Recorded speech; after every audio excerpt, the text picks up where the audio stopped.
Cooking with Trisha রান্নাঘরে আজকে আমি হাজির হয়েছি মুগ ডাল দিয়ে কাতলা মাছের মাথা রান্না করার রেসিপি নিয়ে। এই রান্নাটা করার জন্য আমি মাছের মাথাকে টুকরা টুকরা করে কেটে ধুয়ে হলুদ লবণ মাখিয়ে নিয়েছি, মুগ ডাল ভেজে ধুয়ে নিয়েছি, পেঁয়াজ কুচি, হলুদের গুঁড়া, মরিচের গুঁড়া, ধনিয়া গুঁড়া, জিরা গুঁড়া, আদা রসুন বাটা, আস্ত গরম মশলা, তেজপাতা, কাঁচামরিচ, ধনিয়া পাতা কুচি নিয়ে নিয়েছি। প্রথমে রান্নাটা শুরু করার আগে মাছের মাথাটার টুকরাগুলোকে আমাকে ভেজে নিতে হবে। মাছের পিসগুলোকে আমি ধুয়ে পানি জড়িয়ে হলুদ লবণ মাখিয়ে রেখেছিলাম, এবার ভেজে নেব।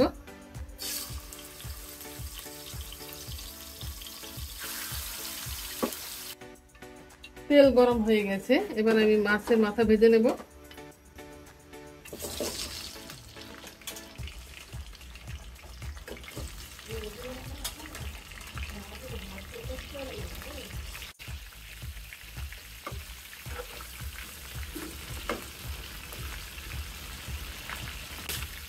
এক পাশ হয়ে গেলে আমি আরেক পাশ উল্টে ভেজে নেব। মাছগুলোকে আমি ভালো করে ভেজে নিয়েছি, এবার নামিয়ে নেব।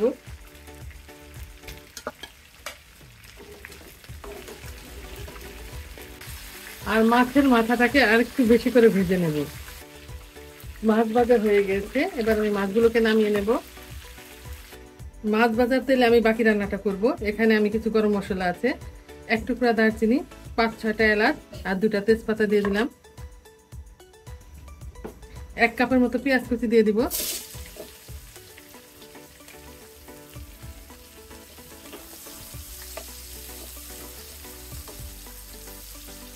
লবণ দিয়ে দেব।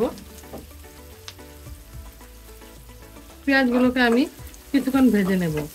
তেলের পরিমাণটা কিছুটা কম মনে হচ্ছে, তাই কিছুটা তেল আমি দিয়ে দেব।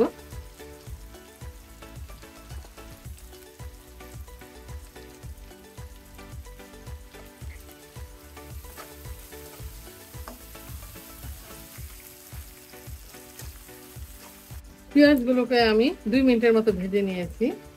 এবার আমি 1.5 টেবিল চামচ পরিমাণ আদা রসুন বাটা দিয়ে দিব।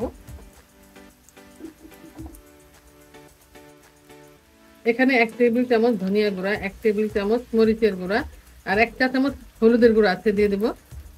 সামান্য একটু পানি দিয়ে আমি কষিয়ে নেব।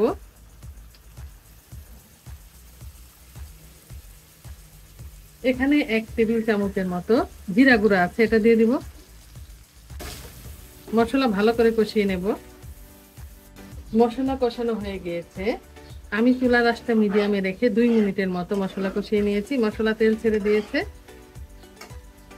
এবার আমি এখানে 2 কাপের মতো মুগ ডাল নিয়ে নিয়েছি, মুগ ডাল দিয়ে দিব।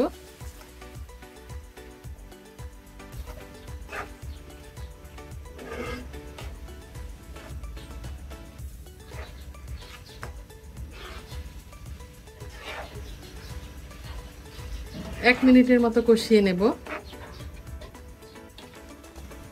এবার আমি পরিমাণ মতো ঝোল দিয়ে দিব ডালটা সেদ্ধ হওয়ার জন্য।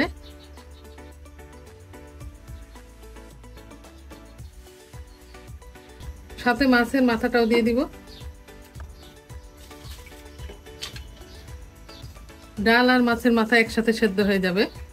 আর নামানোর আগে আমি কাঁচামরিচ আর ধনিয়া পাতা কুচি দিয়ে নামিয়ে নেব। এবার আমি ঢাকনা দিয়ে রান্নাটা কমপ্লিট করব। ডাল রান্নাটা আমার প্রায় শেষের দিকে। আমি 2 কাপ ডালে 6 থেকে 7 কাপের মতো পানি দিয়ে দিয়েছিলাম। আর 15 মিনিটের মতো আমি রান্না করে নিয়েছি। চুলার আঁচটা মিডিয়ামে রেখে ডালটা সেদ্ধ হয়ে গেছে।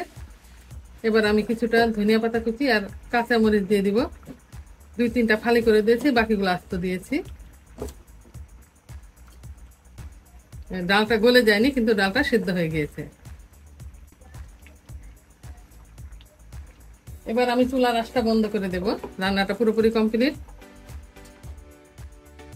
তৈরি হয়ে গেছে কাতলা মাছের মাথা দিয়ে মুগের ডাল রান্না। দেখতে যেমন ভালো হয়েছে, খেতেও অসাধারণ হয়েছে, একেবারে রেস্টুরেন্টের মতো রান্না হয়েছে। আমরা ডালটা গলিয়ে ফেলিনি, আস্তে আস্তে রেখেছি। এই রান্নাটা পরোটা, লুচি, গরম ভাতের সাথে খাওয়া যাবে। আজ এ পর্যন্তই। আবার নতুন কোনো রেসিপি নিয়ে আমরা আপনাদের সামনে আসবো। আল্লাহ হাফেজ।